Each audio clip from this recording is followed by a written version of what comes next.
All right, there we go. So I'm here tonight to present to you the information from the Airport Commission over the last year and the status of the airport. Next slide, please. Wanted to talk to you guys a little bit about our airport activity, as well as how the airport serves the needs of local businesses, organizations, and the community.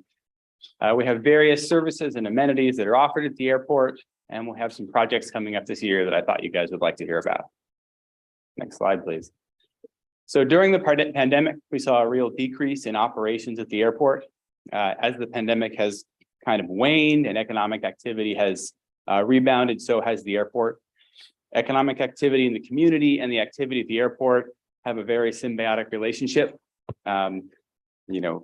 Economic activity feeds airport activity, which feeds economic activity. And so this is what we're seeing. Next slide, please. So we do serve the needs of local businesses and organizations. There's a number of entities that are making really great use of the airport. The Civil Air Patrol has a combined squadron at the airport. So that has a youth component where they participate in aerospace education, physical fitness and leadership, as well as an adult component where they're doing search and rescue, disaster relief, and homeland security missions. So that's a really useful thing to the community. We have the Alameda County Sheriff's Air Squadron and Air Unit, which are both based at the Livermore Municipal Airport, providing law enforcement around the East Bay. So that's very useful, keeping our community safe. We have a number of Fortune 500 companies, as well as smaller businesses that use the airport as a vital part of their transportation infrastructure. And then we also have a bunch of local businesses based at the airport who are providing jobs and economic benefit here in the community. Next slide, please. There are a number of services that we offer at the airport. So we have flight training, aviation maintenance from companies like Tri-Valley Aviation and JNR Avionics, JNR Electronics. We have Five Rivers Aviation, our fixed base operator. We also have fine dining at the Elevation LVK restaurant. Part of the Las Positas Golf Course is on the airport property. There's a lot of general community interest stuff going on at the airport. And activity for these businesses is also returning to pre-pandemic levels. And so that's really, really nice to see. It's good that our aviation businesses managed to survive through that kind of very low activity period. Next slide, please. In the next year, we have some pretty important projects coming up. I think most interesting to this council is probably the airport leasing and development policy. We suspended that policy here in the council previously, and so now we have a new policy that's going to be presented to our airport commission in March, and it should come to the council in May. So that should be interesting to everybody. We've been working on a revised hangar wait list policy. We will also be looking at that in the commission in March. And we have a new community noise reporting system that is coming online. We looked at the airport activity at the beginning of the presentation. And it's worth noting that as operations of the airport increase, that is takeoffs and landings at the airport, our current noise system actually shows a decrease in noise issues in the community with our current reporting.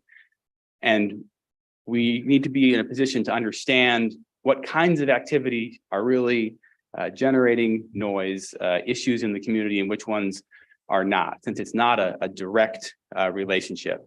And so the hope is that in addition to reducing labor for the airport staff, they spend a lot of energy and time interacting with community with our current system, maybe we can also get a better handle on exactly what's going on so that we can do the best possible job with our outreach, both to the community and to the pilot community to really do the best we can to mitigate noise within, the regulatory framework that we have to work in. And that's really everything that I had for you guys tonight. If there are any questions. Maggie? Oh, I just had a comment for you.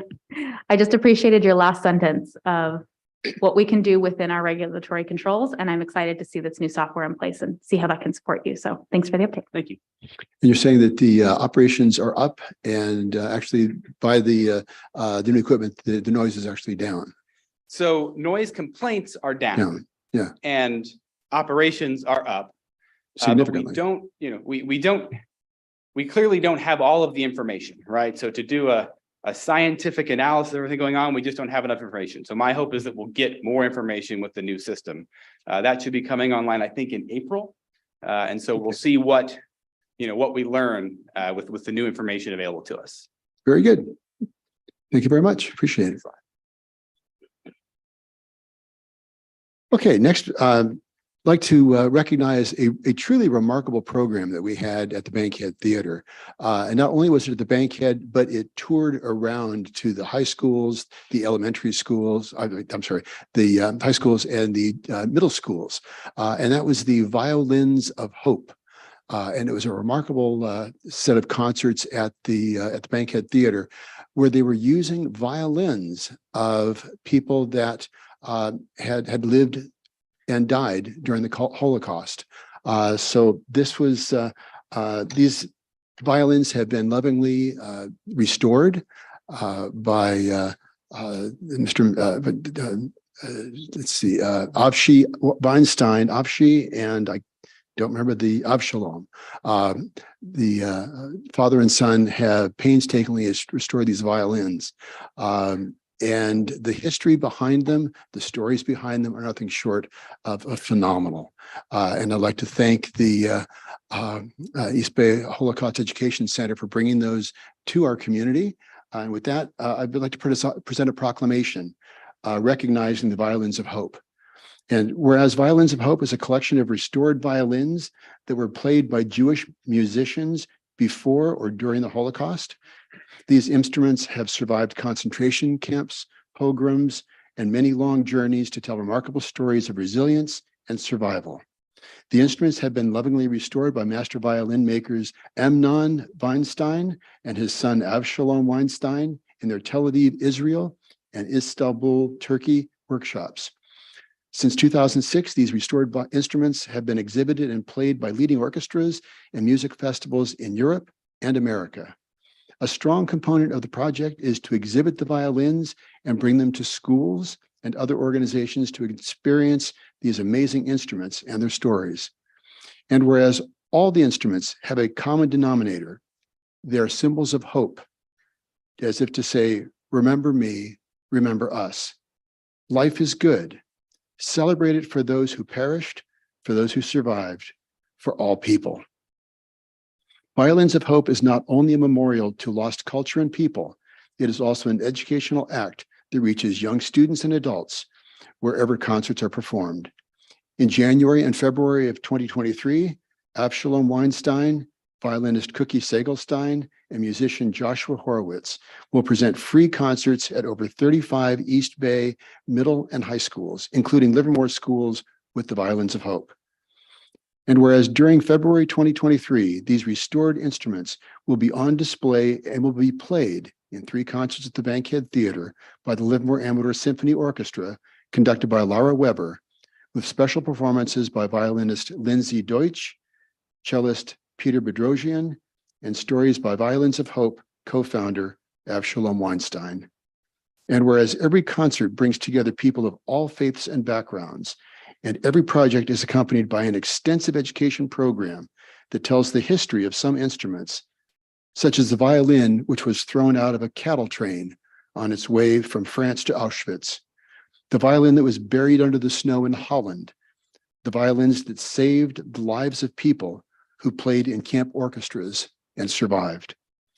Now, therefore, the City Council of the City of Livermore thanks the East Bay Holocaust Education Center for bringing violins of hope to the Livermore community and sharing with residents the instrument's remarkable stories of resilience and survival. Mr. Lodgen.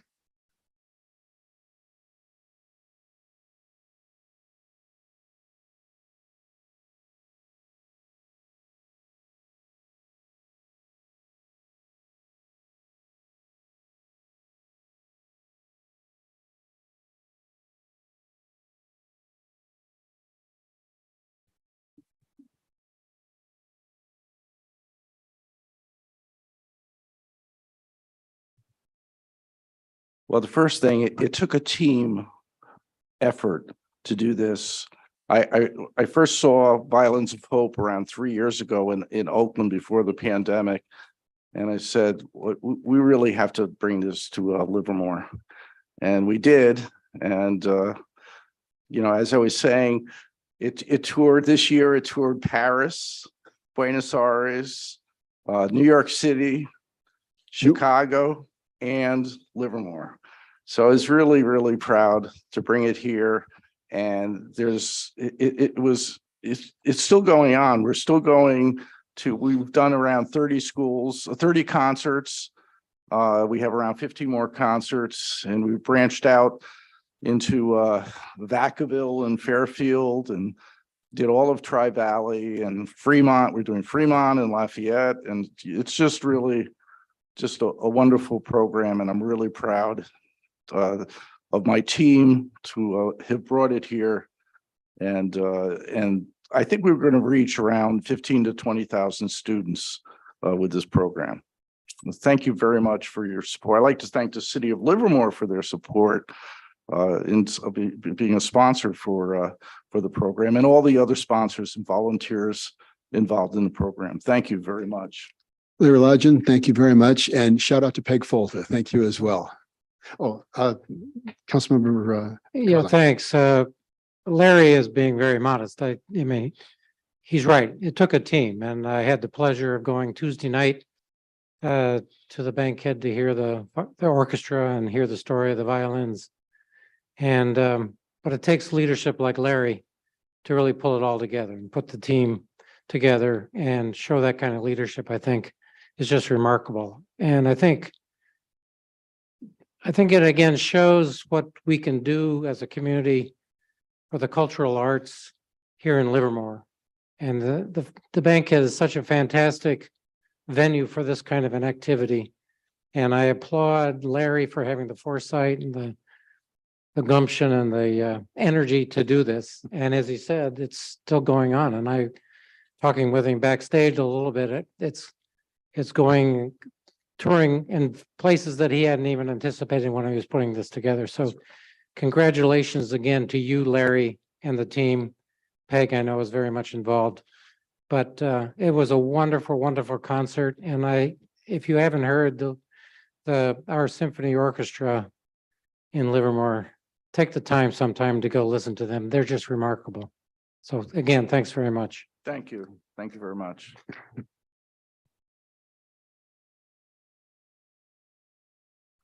That filled the Bankhead for 3 performances. Yeah, it was remarkable. It truly was. And the violins are still on display there. I think until they're not. Oh, okay. Okay, very good. Well, we caught that, so it's very good. Thank you. With that, we move on to open forum. Madam City Clerk, would you tell people how they can participate? Yes, thank you, Mayor. The City Council's agenda provides opportunities for the public to participate in the meeting by addressing the City Council in the following ways. For non-agendized items, the public has the opportunity during open forum to address the City Council on any item of interest that is within the City Council's subject matter jurisdiction. For agendized items, the public can address the City Council on each item of business it considers when the mayor opens public comment and should be focused on that particular item. Please note, a speaker is not required to answer any questions from the City Council, and the City Council is not required to answer questions from the public. However, the mayor has the discretion to ask staff to address a speaker's comments when a council member believes it is relevant to a particular business item. When participating in tonight's meeting, 1 comment may be given per person per item. Members of the public can participate in person or remotely as noticed on the agenda. To provide comment in person, please fill out and turn in a speaker card found at the entrance of the council chamber. Speakers will be announced in the order received. We will hear from members of the public who are in person first, followed by those wishing to speak on Zoom. To provide a comment by Zoom, please use the raise hand feature or *9 if calling in when the item begins. Please do not wait until the public comment period opens for each item to raise your hand. Instead, raise your hand at the beginning of each item. Once public comment opens, each participant's name will be announced and their 3 minutes will begin once at the lectern or upon being unmuted. The mayor will announce a conclusion of the public comment period after comments have been voiced into the record. Thank you, Mayor. Okay, we typically allow a half an hour for public comment, and if it goes beyond that, then we will continue them after the end of the meeting. So it's about 7:15 right now, so that'll take us up to roughly 7:45. So with that, I'm going to ask the city clerk to read off the names of the speakers and 3 minutes for comments. Thank you. Per person. The first speaker is Barbara Silva, followed by Neil Mackinac and Kathy Pedrini. Barbara Silva.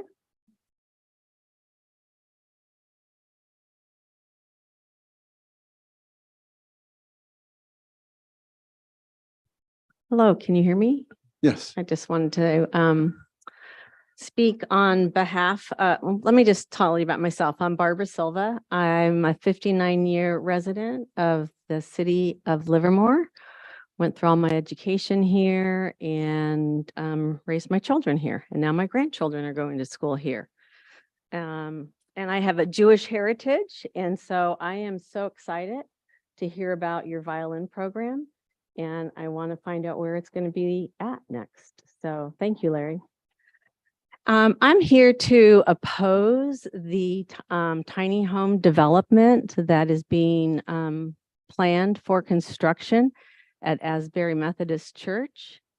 And, you know, I was doing a bit of research about tiny homes within the state of California and other locations around the nation. What I personally am opposed to is that we really have this jewel in Livermore, the Robert Livermore Community Center. And that's a really great place for, you know, youth to be there, for seniors to be there. They have community gardens, baseball fields, soccer fields. I've coached soccer when my kids were young in that area. I've gone to games over there. And looking and seeing that Asbury Methodist Church is just 0.3 miles from the tiny home development to the community center. And it's a 6-minute walk. And while the unhoused not only do not have homes, often they do not have modes of transportation. So they would need to be able to bicycle ride and walk to local areas. And so my concern is the impact that these 16 tiny homes will have on our really jewel of Livermore and that community center. I'm newly retired. I'm a senior citizen, and I go swim over at that pool. I want to find out other programs that are available. And I live close enough that I can walk there to the community center. And there's been numerous times, two in particular, that there's been homeless that have been sitting underneath the trees at Almond Avenue Park, where I take my grandchildren, and over underneath the trees over at the community center. And by increasing the number of population that we will have, I feel concerned not only for my safety, but for all the other residents that use the community center. And it really is, the community center, a jewel here to Livermore. And I would hate to see that diminished by those that would be living close by it. So I've used up my time. Thank you for listening to my concerns. I appreciate it. Next speaker is Neil Mackinac, followed by Kathy Pedrini and Cora Prockby. I'm also here to talk about the Asbury tiny homes. My name's Neil Mechanic. I've been a resident of Livermore for 60 years and am a neighbor to Asbury Methodist Church. My wife and I have raised our 4 kids there and now have a granddaughter living with us. I have serious concerns with the Asbury Church Tiny Homes experiment in the field behind me. I say experiment because a project like this has never been done in Livermore residential area, and the possible outcome is unknown. With their model of housing first, then healing, the 16 residents will be offered services, but not required to use services. From the time of entry until they are transformed translates into months or years of possible dysfunctional behaviors, drug and alcohol abuse, mental health issues, all being lived out behind our house and near hundreds of residents and Livermore families. This is not a healthy and good location choice for Livermore to house the unsheltered. Goodness Village is an ideal location for this model of aid, and since those tiny homes are miles away from other residents' homes, and it is not near a community center, preschool, or park, which families and children utilize daily. As a neighbor, I have heard from Asbury about all the reasons why this is a great project, but there is other data out there showing there can be major issues with projects like this. The church shared at the one open meeting that they have held that they have done extensive research over the past year, yet they never had a conversation with neighbors most impacted by this project. The church sent out notices to neighbors last year saying they would keep neighbors updated and provide opportunities for neighbor involvement, but that has not happened.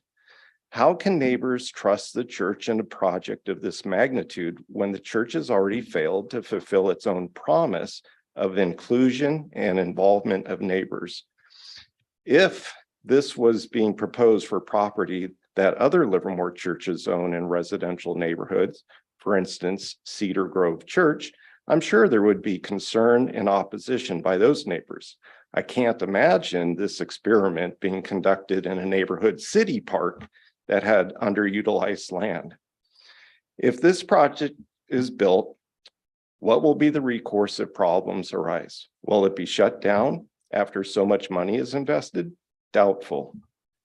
This project is an experiment, a costly, risky experiment, and does not belong in a residential neighborhood. Thank you. Next speaker is Kathy Pedrini, followed by Cora Procby, followed by JJ Olson. Good evening. My name is Kathy Pedrini, and I'm a Livermore resident. I'm here tonight to also oppose the location of the planned construction of 16 tiny homes by Asbury Church. I live very close to this planned project. I oppose the location because I believe it will be a direct threat to the health, safety, and welfare of my neighborhood. This project should not be placed in the middle of an established residential area and so close to existing homes, children's centers, schools, and our jewel of a community center. Asbury Church is not considering the negative impact this project will have on surrounding neighbors, and they clearly don't want feedback from us. Health and safety should be a top priority, and this, I believe, is the wrong location for this project. Thank you. Next speaker is Cora Procby, followed by JJ Olson, followed by Marty Sutton. Good evening. My name is Cora. Tonight, I wanted to express my concerns with Asbury Church's plan to build tiny homes for the homeless on their property. This is the wrong location for this because it's way too close to schools, having over 10 schools in the community center within less than a mile. This area services the highest amount of children in our community and is one of the largest based communities within Livermore. Asbury Church provides showers and laundry services on Monday, Tuesdays, and Wednesdays from 12 to 4 p.m. I live next to the church, and we have experienced a dramatic increase in criminal activity in our area. We pulled a police report at the Asbury Church property covering almost a 2-year time frame. Copies of this report has been provided to you. I took the event type, grouped them so you could see the amount of occurrences, and I also highlighted that in red. I did not include events that I could not find details explaining what those events are, but you can see the criminal activity is high and it's spilling out on the surrounding community. It's been very concerning as a longtime resident and especially as a mother because of the lack of safety in our area. The church has not been able to have a secure system now with the services they provide on a part-time basis. How will they be able to do this on a full-time permanent basis? I wanted to bring these issues to your attention ahead of time prior to a plan getting submitted by Asbury. During this last year, Asbury has been researching the project, but they have never once reached out to the community to ask us what issues we've been dealing with, nor have they made any attempts to acknowledge and monitor these issues already. This is very concerning when they state they have done so much research consulting with the city. How is the safety of the community not given any importance here? If these tiny homes at Asbury proceed, the criminal activity will only multiply. The fact is, homeless individuals are 100 times more likely to commit criminal activity.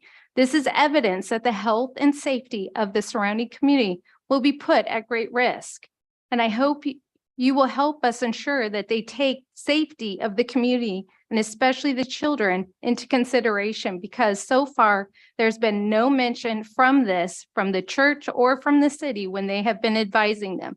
There is so much more to this project that can hurt our community than help because of where the church is located. What assurances do we have that our community will stay safe? Thank you. Next speaker is JJ Olson, followed by Marty Sutton, followed by Trish Monroe. Hello, my name is JJ Olson and I'm a lifelong resident, community volunteer and taxpayer of Livermore. I am asking that the tiny homes being proposed at Asbury Methodist Church be blocked when brought before the city council. The opposition is not about if tiny homes work or if it's unhoused that needs assistance. This is about placement of these services in the middle of a residential area. The design as it stands is for 16 homes surrounded on 3 sides by a residential area. It is within walking distance of many schools and daycares, which are in close proximity, and it is literally 30 feet from my back door. The Housing First model being proposed will leave many residents, if not all, in a position of needing assistance with mental health, drug, and alcohol treatment. And in anticipation of this, the church will be arranging for a caseworker to assist the residents. This really equates to a mental health, drug, and alcohol treatment center. With one caveat, the residents have no requirement to receive the treatment. The behaviors and actions that result from individuals in this level of crisis will directly impact the surrounding community. Other tiny home communities being built by a firm foundation like Goodness Village are not in the middle of a residential area. The communication journey with the church has not been pretty. It began with an inquiry phone call made by me last March, following up on a rumor that tiny homes were planned by the church. Much to my surprise, I was told that yes, they were being considered. When I was visibly shocked, I was told that it was my responsibility as someone with means to give back to those less fortunate. A consistent theme that has been communicated by the church on multiple occasions. The other theme for the church is a letter in May and again a letter in November. We want to assure our neighbors that you will be heard and listened to. When the meeting finally arrived on January 11th, it could not have been further from what was promised. It was a one-sided presentation and we weren't allowed to have an open dialogue or ask questions. With the limited amount of time provided for written questions, most went unanswered. They suggested we could email our questions sent, never answered. I turned to my experience with the city. When it became clear the church was not going to communicate with us, we came to the city for assistance. This too has been an exercise in disappointing responses. The church has been counseled and guided by city staff in a number of ways. I understand this is not uncommon for projects in a developmental stage, but how shocking at the January meeting when there were 2 times the city was openly thanked for their counsel And second time regarding their help with funding resources. All on a project not yet submitted or approved. By contrast, when I asked the city for help, I've been told there is nothing I can do. It's not a city project, and it's essentially been ghosted by many city staff. In conclusion, I've been forced to think a lot about the word NIMBY as defined. I guess I am one, but the reality is I'm fighting for the physical, emotional, and financial safety of my family and the surrounding community. I think that if you were in my position and you looked in your heart, you would feel the same. Thank you. Next speaker is Marty Sutton, followed by Trish Monroe, followed by Alan Marling. Evening. My name is Marty Sutton, and I'm the board chair for the Tri-Valley Nonprofit Alliance.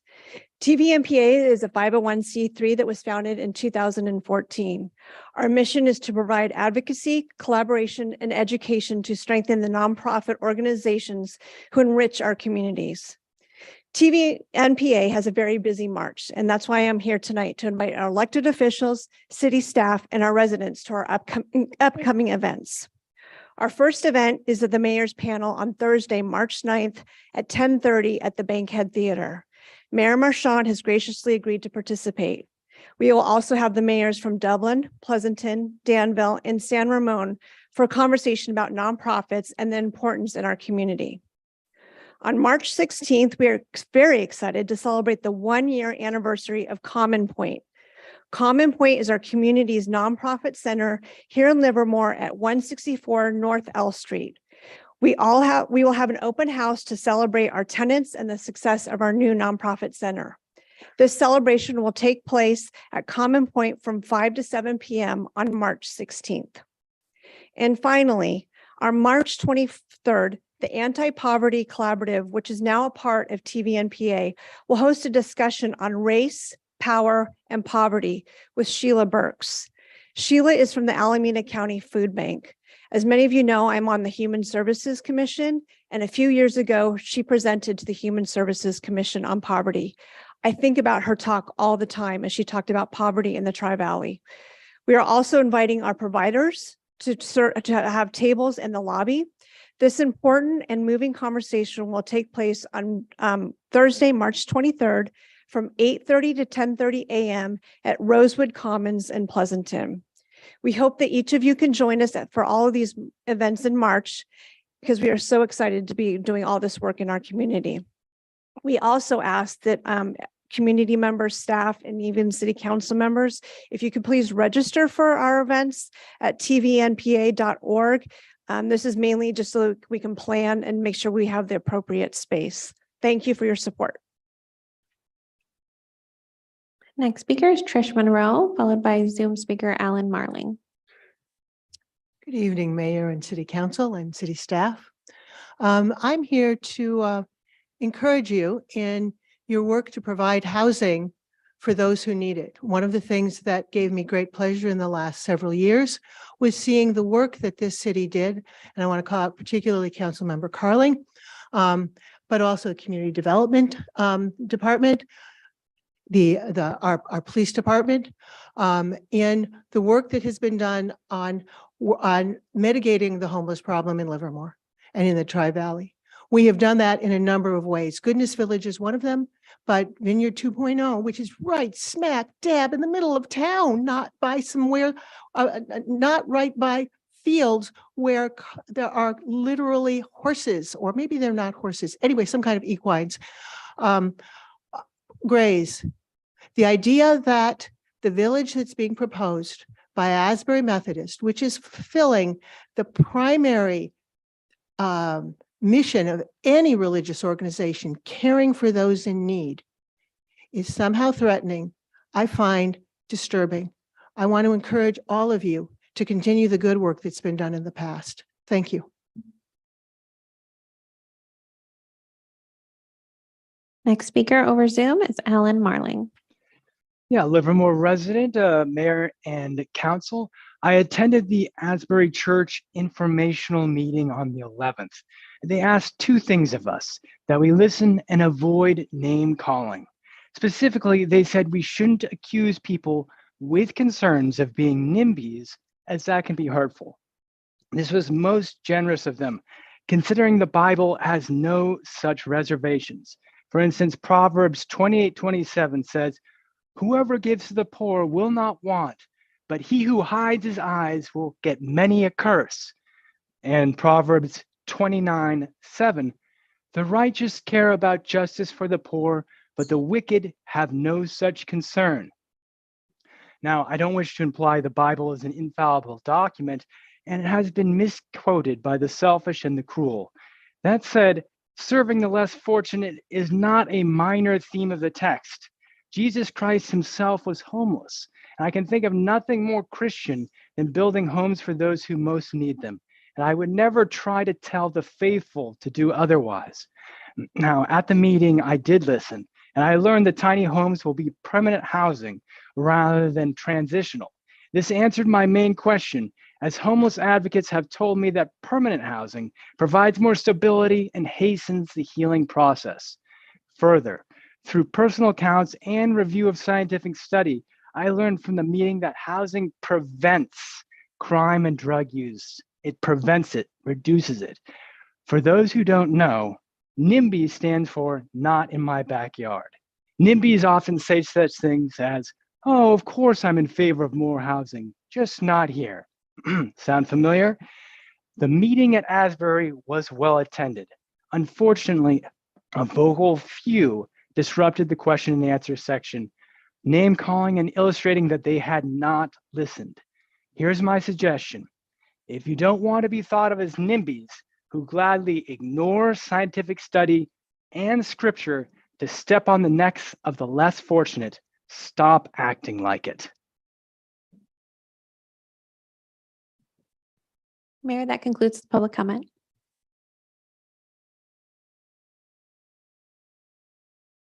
Thank you. Ooh, sorry. Still getting used to all this. So, excuse me. Just a quick question to Community Development Director Paul Spence. Just to confirm, the city of Livermore has not received any application or any proposal for the tiny homes project at Asbury, correct? That is correct, Mr. Mayor. Okay, and if at any time there is an application received, there will be additional time, several opportunities for public comment. Is that true?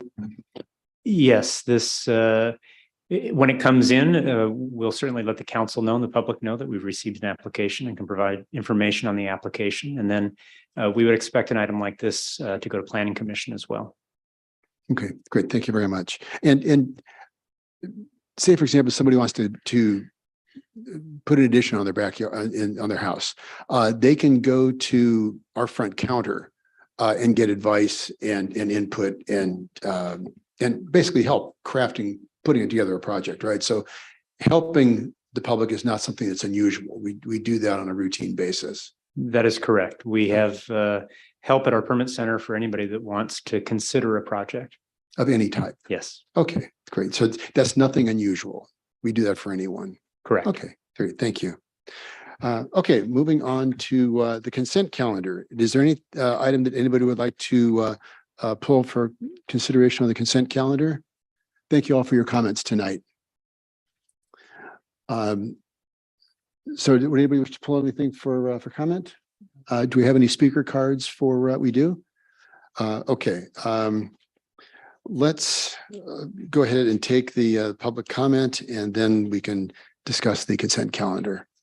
Our first speaker is Trish Monroe. Okay.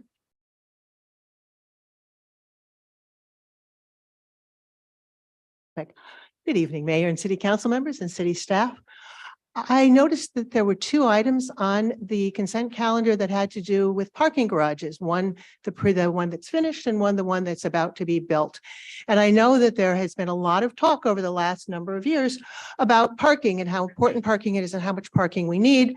And so I've been paying attention as I've been going in and out of the garage, is the I Street and the one next to it, the older one. Last time I was there were about 700 spaces open. Went there during the night to go to the Violence of Hope concert, and I think there were 500 spaces open. So I know that we're going to be building more because we apparently have a parking problem. But I also want to remind, I know the city council knows this, but I'm just speaking for the record. Every time we build a parking space in a parking garage, it's about $60,000. We just heard about tiny homes. We just heard about the homeless. We're spending a lot of money for empty spaces, apparently. I know we're going to do it. I know it needs to be done, but I just think it's worth putting on the record that we are putting parking above people. Thank you. Mayor, that's the final speaker. Okay, thank you. Close the comment period on the consent calendar. It's funny, I was going to talk about parking too. But when we had the community input program and Councilmember Carling was part of that, the number one priority that we heard from our residents was parking. That was critically important for the economic development of the downtown, and people wanted to be able to park in the downtown.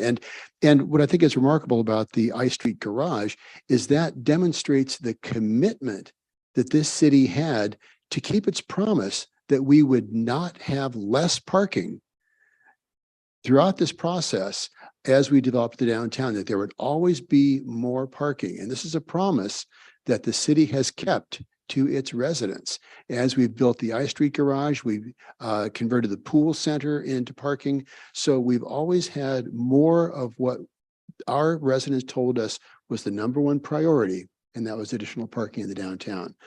So the fact that we have now accepted the I Street Garage is completed. Again, that just shows that we kept our promise. Also, I just wanted to give a shout out to 5.7. That's the development of a comprehensive habitat management plan. We have on the receiving end of a grant, $700,000 for that comprehensive habitat management plan for instead of doing these piecemeal projects, we're looking at what are going to be the most valuable lands that we retain for habitat. You know, we do have several endangered species in the Livermore area, some of which exist nowhere else in the world. Deanandra bacchigalupii, I love saying that.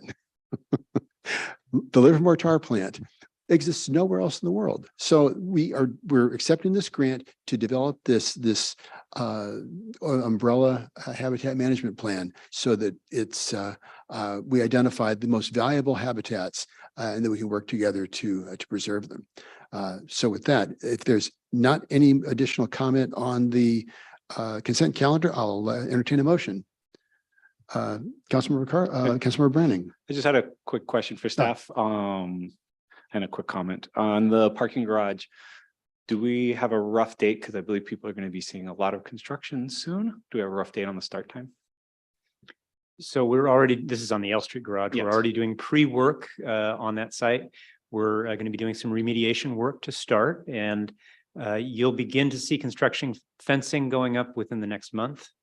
And it's going to take about 15 to 18 months to complete that project. So we expect it to be done in fall of 2024. Perfect. Thank you. Just wanted to make sure the community was aware when they saw those fences go up that we are starting work on that. And then just a brief comment from my work, my day job, actually, just I'm very excited about the that we're able to afford expanding the Horizons counseling from half-time FTE to a 0.75. I've worked with Horizon counselors before, and they're just absolutely amazing. They're super valuable for my students. So thank you on that. And Excellent. I suppose with that, I will move the consent calendar. Okay, it's been moved by Councilmember Branning. Do I have a second? I'll second. Seconded by Vice Mayor Kick. Roll call. Any discussion on the motion? I was going to comment on how cool it was that it went from 0.5 to 0.75, but that's okay. I'll let you have it. Okay, no further discussion on the motion. Roll call, please. Councilmember Barrientos, Aye. Councilmember Branning, Aye. Councilmember Carling, Aye. Vice Mayor Kick, Aye. Mayor Marchand. Aye. Very good. Thank you so much. We have no public hearings tonight. And moving on to matters for consideration. This is discussion and direction regarding Planning Commission interview and candidate selection process.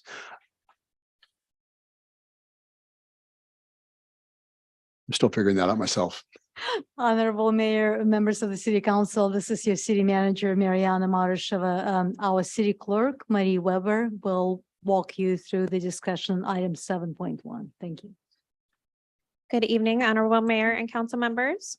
The planning commission consists of 5 members who are interviewed and appointed by the city council. As of March 1st, 2023, there will be a total of 3 seats vacant or available for reappointment. To fill these vacancies, city staff conducted a recruitment from December 16th of last year to January 27th of this year and received a total of 14 applications.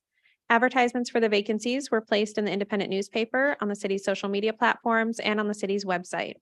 An informational planning commission meeting was also held on January 17th, and interested applicants were encouraged to attend. Candidate interviews are scheduled for March 2nd at 5 p.m. Members are limited to serving 2 consecutive 4-year terms, after which they may be appointed to the planning commission following a 2-year break in service.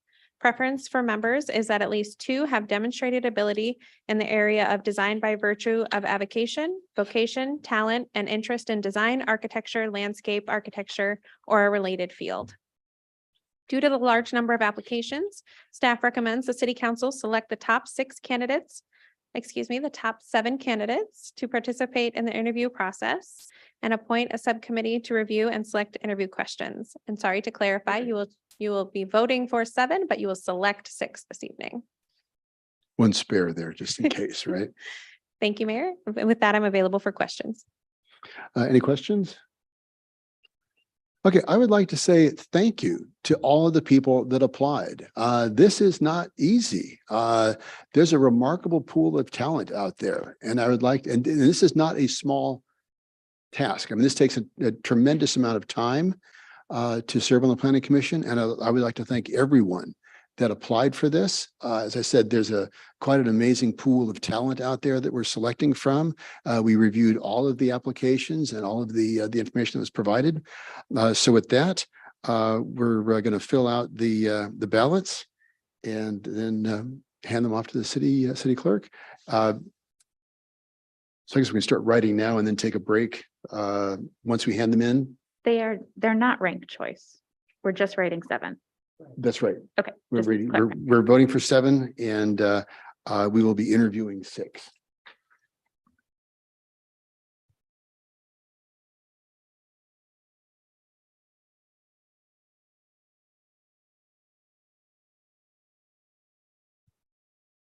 Mayor, we will go ahead and put up the break slide for those participating over Zoom. We should be back in Okay. approximately 10 All right. minutes.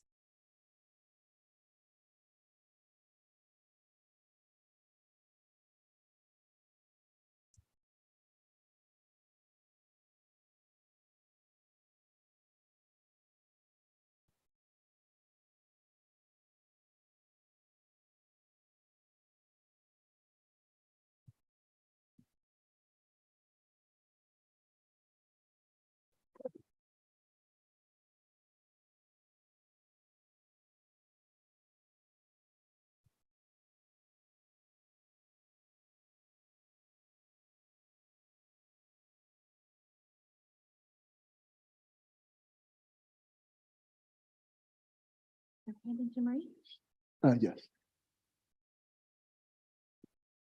Sending an email. I can get up.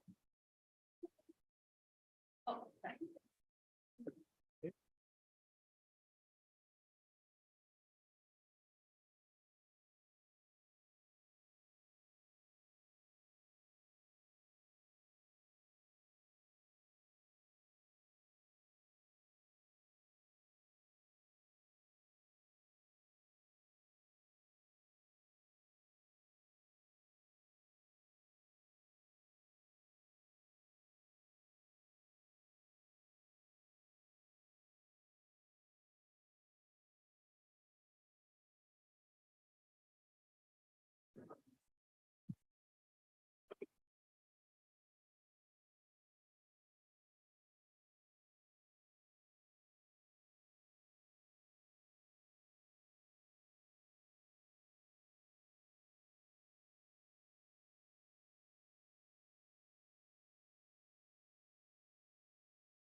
There we go. Good evening and welcome back to the February 13th meeting of the Livermore City Council. We've just come off of a break. We've gone through the first half of 7.1, which is the discussion and direction regarding the Planning Commission interviews and candidate selection process.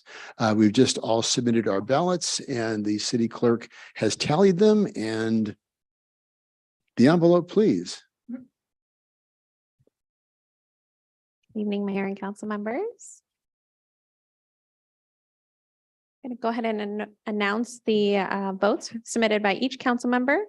They are not in alphabetical order, but not in any particular order or ranking. So Mayor Marchand voted for Jacob Anderson, Eric Bjorklund, Yolanda Fincheko, Asa Strout, Tracy Kronzak, Neil Pan, and William Abumrad. Vice Mayor Kick voted for Jacob Anderson, Tracy Kronzak, Eric Bjorklund, Neil Pan, Asa Strout, Yolanda Fincheko, and Mel Chong.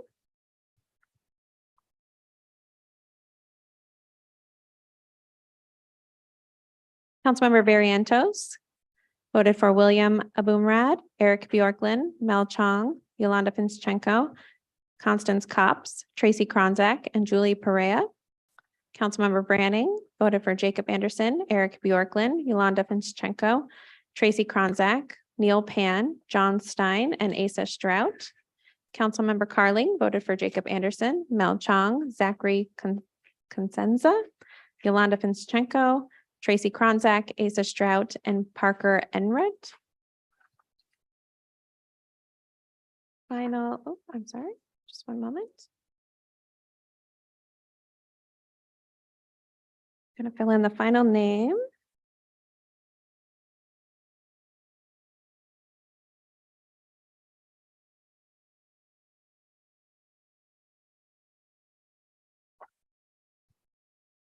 So in order of votes, total votes received, Yolanda Fincheko received 5 total votes. Tracy Kronzak received 5 total votes. Jacob Anderson received 4 total votes. Asa Strout received 4 votes. Eric Bjorklund received 3 votes. Carmelita Mel Chong received 3 votes, and Neil Pan received 3 votes.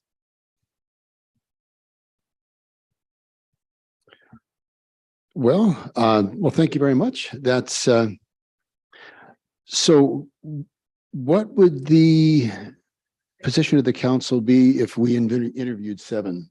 Let's do all 7. Let's do all 7. That way it avoids having to do a second ballot. And we have 3 candidates that got 3 votes. And so that's very close. Again, a lot of these, I'm very impressed at the caliber. So what do you say we interview 7? No, just one more. It's another 15 minutes. Okay. Our work here Do is we need a done. motion on that? Do we need a motion, Mr. City Attorney? Yes, it'd be nice to have a motion to confirm those 7. So I'll move that we interview the 7 that city clerk just listed for us.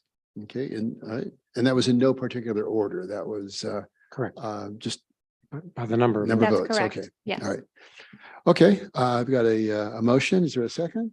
I'll second. Okay, seconded by Vice Mayor Kick. Roll call, please. Councilmember Barrientos. Aye. Councilmember Branning. Aye. Councilmember Carling. Aye. Vice Mayor Kick. Aye. Mayor Marchand. Aye. Okay, so we have the tabulation.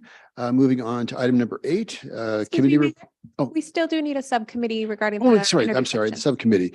All right, so at subcommittee, I would like to have somebody who's been in the process before. And I would like to ask Councilmember Carling if you'd be a member of the committee, and also the only member of someone who has actually served on the Planning Commission, and that would be Councilmember Branning. Okay, Thank you. So do I need a motion for okay, so I'll need a motion to, or are there any other nominations? I move that Councilmember Branning and Councilmember Carling serve as the subcommittee to develop the questions. My only suggestion or reminder is we did a big deep dive on the questions last time. And so if we could keep some similarity, maybe make them, maybe less questions. But I think the suggestion was 5 of those questions, but those were excellent questions. Yes. Councilmember Barrientos? I could attend the questioning, can I? No? Yeah, it's a subcommittee, and if 3 people, oh, Yeah. no, but all of us are going to be for the questioning of the Okay. interviews. All right. But we're going to develop questions. Oh, So a subcommittee is going to develop the questions. And that way, but if 3 of us show up, then that has to be noticed and it's open to the public because it's actually counts as Okay, a I'll meeting. hide.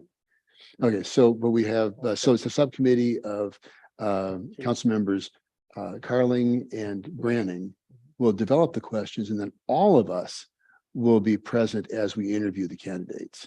Okay. All right. To make sure we do this right, I'll second it if we want to keep discussing. Okay, so we have a motion and a second for the formation of the subcommittee. Any discussion on that motion? All right, roll call, please. Councilmember Barrientos, Aye. Councilmember Branning, Aye. Councilmember Carling, Aye. Vice Mayor Kick, I, Mayor Marchand. Aye.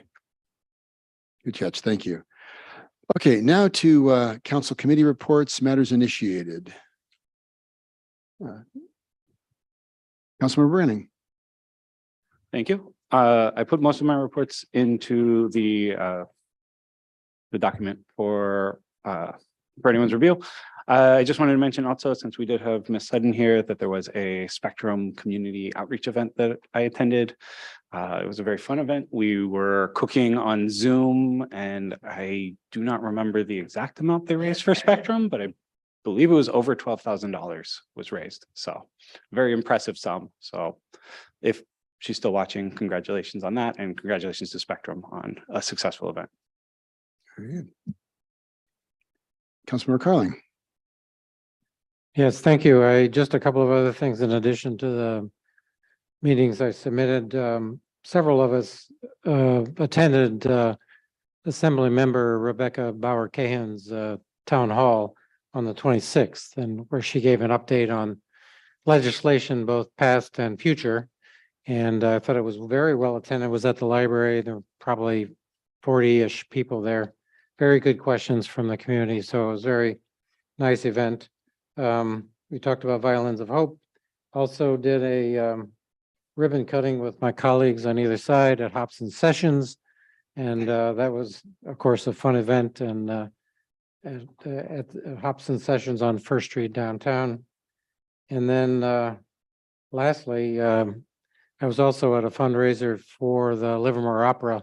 The mayor was also in attendance of that. And again, another fun event supporting a cultural group here in this community. And I think is just in addition to what we talked about earlier regarding the Violins of Hope and what the Bankhead offers, this is another opportunity for the public to see cultural events at the Bankhead. And so the Livermore Opera is going to be performing Tosca in March, a couple of weekends in March. So I encourage people to look at that. Again, a great fun event that supporting the Livermore Opera. Thank you. Thank you. Councilmember Barrientos.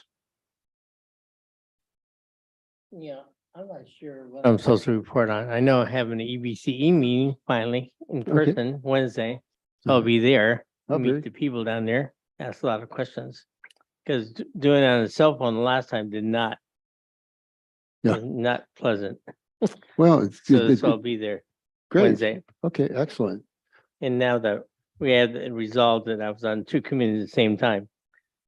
So And that's I've taken been, care I'm of. trying to get the laboratory to work on their cloning so Yes. that we can do that, but they haven't achieved that yet. So we can only be at one place at one time. Well, I am Gemini, but I had a hard time with it that time.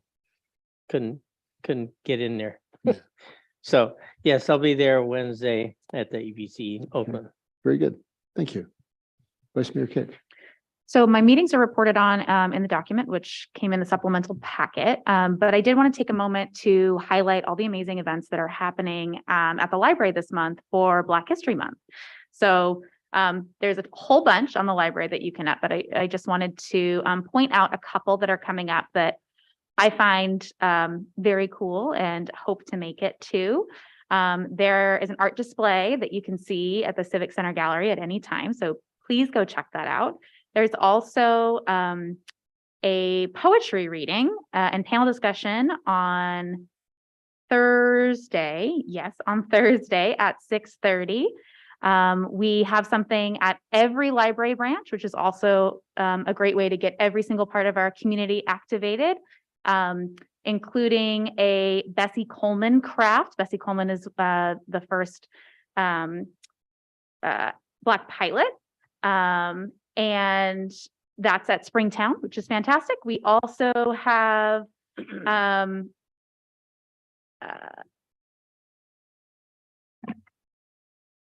just a virtual, there's virtual conversations as well on Zoom. Sorry, I'm looking and getting more interested. So anyways, look it up. It's great. I'm very excited. So just a big shout out and thank you to the library staff for all the work they're putting in to celebrate our Heritage Month.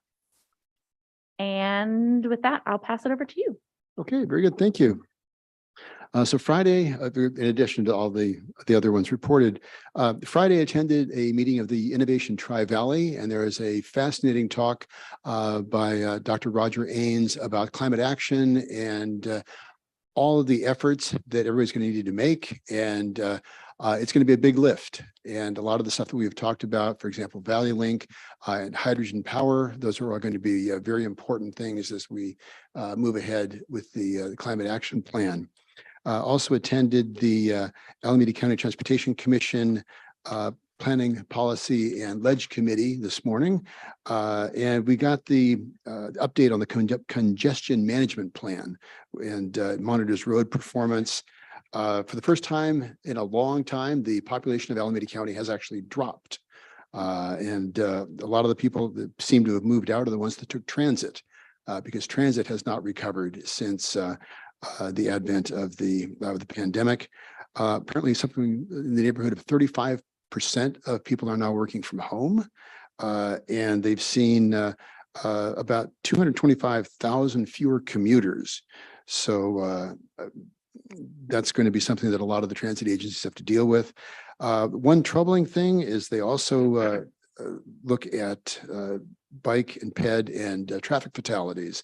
And they found that those are up 19%. So, and a couple of things. One is the fatalities are up 19% because of the vehicles are moving faster and they're bigger, they're heavier. So people don't do as well. 60% of the roads, they also do a pavement condition index. And 60% of the roads are fair or better. Livermore roads are within the top 25% of Alameda County, so we're actually in very good shape. There was also the ledge update with because of the state deficit, there's reductions in transportation funding. So this is one of the reasons why we were back in Washington, D.C. is to impress upon the federal government the importance of maintaining and keeping some of these projects moving ahead. With that, that's about all that I have for that.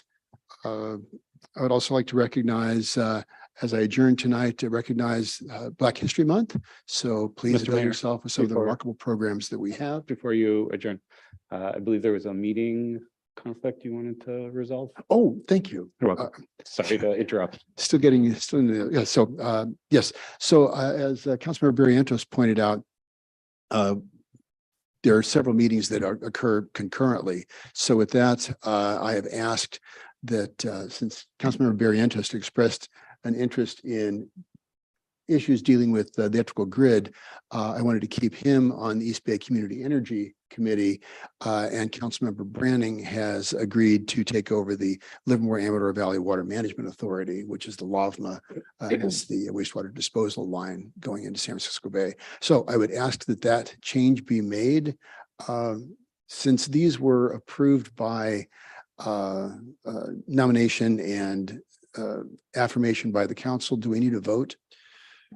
Well, I'll work with the city clerk and we'll bring that back for a subsequent meeting for a affirmation ratification for that change. Okay, well, in that case, Councilmember Barrientos will remain on East Bay Community Energy, and Councilmember Branning will take the meetings for the Livermore Valley Water Management Authority. Okay, thank you. I'm not sure if, okay, a couple weeks ago, Stephen Glazier, Senator, he wanted to meet. And I put my foot down. He wanted to meet at Pete's. I said, you gotta meet in my district. So he said, okay, so we met in the Starbucks and we had a long chat about how he worked in Norinda on the council and how he got communities in the area to help push projects through that they're too small to, do it on themselves, but that's what he talked about. And just want to let you know that he is interested in Livermore. He better be. Oh, sorry. Well, no, he is. He's very interested in Livermore. He's been a tremendous advocate for Livermore. He has brought literally millions of dollars for projects and for community benefit right here in Livermore. So I certainly appreciate your meeting with him and the advocacy that he has for Livermore as well. So thank you for that. And thank you for taking over LAVMA. And with that, we'll adjourn the meeting. Thank you.